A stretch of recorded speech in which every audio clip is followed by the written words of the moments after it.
تانا قربان یا رسول مدنی تماشقائد سبحان یا رسول مدنی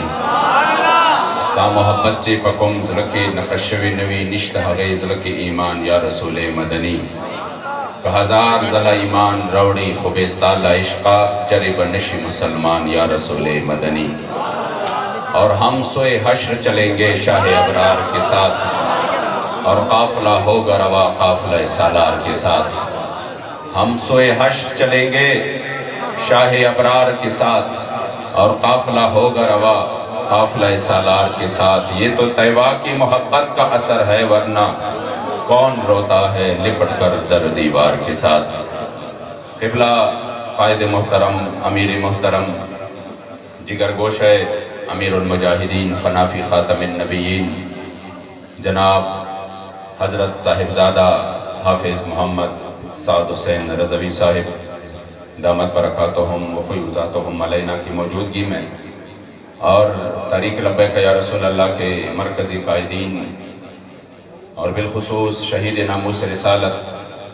غازی ملت شہید ناموس رسالت حضرت ملک ممتاز حسین قادری رحمت اللہ تعالی علیہ ونور اللہ مرقدہ الشریف یہاں پہ مرکز غیرت و حمیت میں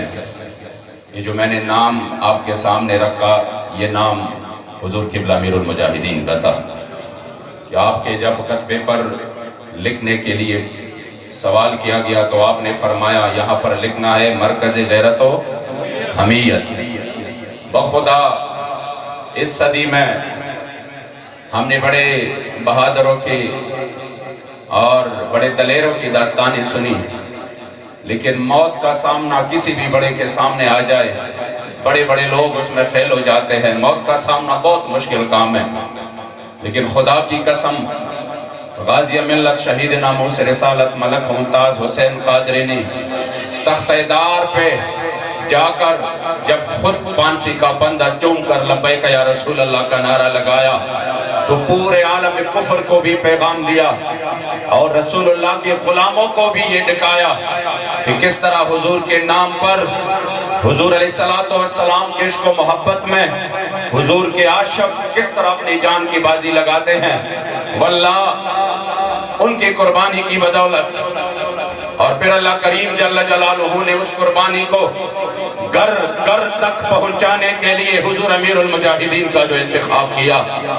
اور آپ نے پوری دنیا کو بتایا کہ خبردار غازی ملت نے کوئی دہشت گردی نہیں کی غازی ملت نے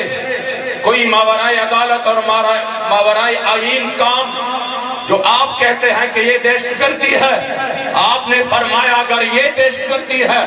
تو پھر حضرت سیدنا عمر فاروق پر بھی فتویٰ لگائے پھر خالد ابن ولید پر بھی فتویٰ لگائے پھر صلاح الدین ایوبی پر بھی فتویٰ لگائے ہم ہر وقت کہتے ہیں اگر یہ دہشت گردی ہے تو صرف غازی نہیں انشاءاللہ پاکستان کے کونے کونے سے یہ دہشت گرد نکلے گا لبیک یا رسول اللہ لبیک لبیک لبیک یا رسول اللہ لبیک لبیک لبیک یا رسول اللہ لبیک لبیک لبیک یا رسول اللہ لبیک لبیک لبیک یا رسول اللہ لبیک لبیک لبیک میں غازی ملت کی پوری خاندان کو اور بالخصوص آپ کے والد گرامی جناب محترم ملک بشیر آوان صاحب کو تہہ دل سے اور میں یقیناً سلام عقیدت پیش کرتا ہوں کہ آپ نے میرے مصطفیٰ کریم کی غلاموں کا یہاں پر غلاموں کا ایک اور موقع دیا کہ ہم اس مزار پر انوار کے ساتھ مرقد منور و معطر کے ساتھ یہ عہد کر لے اور تجدید عہد وفا کر لے حالات آپ کے سامنے ہیں حالات آپ کے سامنے ہیں کہ کس طرح روزمرہ کی بنیاد پر حضور کے دین پر حملے ہو رہے ہیں کس طرح ختم نبوت پر حملے ہو رہے ہیں کس طرح اسلامی اقدار کا مذاق اڑایا جا رہا ہے اور کس طرح مساجد میں مساجدوں کے اندر اور باہر مجرم کیے جا رہے ہیں یہ کوئی اور کام نہیں ہے وہ صرف اور صرف مسلمانوں کا جذبہ ایمانی اور غیرت ایمانی دیکھنا چاہتے ہیں کہ کتنا باقی ہے۔ آج ہم اس مرکزی غیرت و حمیت میں پورے کفر کو بھی یہ پیغام دینا چاہتے ہیں اور ان کی یاروں کو بھی یہ پیغام دینا چاہتے ہیں کہ چاہے ہم کمزور سکی عملاً ہم کمزور ہوں گے، ہم نماز روزہ زکوٰۃ وغیرہ میں کمزور ہوں گے، لیکن اگر حضور کی عشق و محبت کی بات ہو، حضور کی دین پر مر مٹنے کی بات ہو، تو پھر حضور امیر المجاہدین نے ہمیں وہ جذبہ دیا ہے کہ ہم کٹ مر تو سکتے ہیں مگر یاد رکھیے ایک قدم بھی پیچھے نہیں ہٹ سکتے، اس مشن سے مداہنت کبھی نہیں کر سکتے اور اس مشن سے غداری کبھی نہیں کر سکتے۔ ہمارے لیے اور کوئی راہ نہیں، مر ہی جاؤں میں اگر اس در سے جاؤں 2 قدم، کیا بچے بیمار غم قرب مسیحا چھوڑ کر انشاءاللہ ہم زندگی کے آخری سانس تک اور اپنے بدن کے آخری قطرے تک حضور کے عزت و ناموس کے لیے ہر میدان میں کھڑے ہو کر اپنے امیر محترم کو یہ یقین دلاتے ہیں۔ آپ اشارہ کریں، ہم یہ نہیں کہیں گے حضور اس طرف سے یا اس طرف سے، ہمارے گردن حضور کے لیے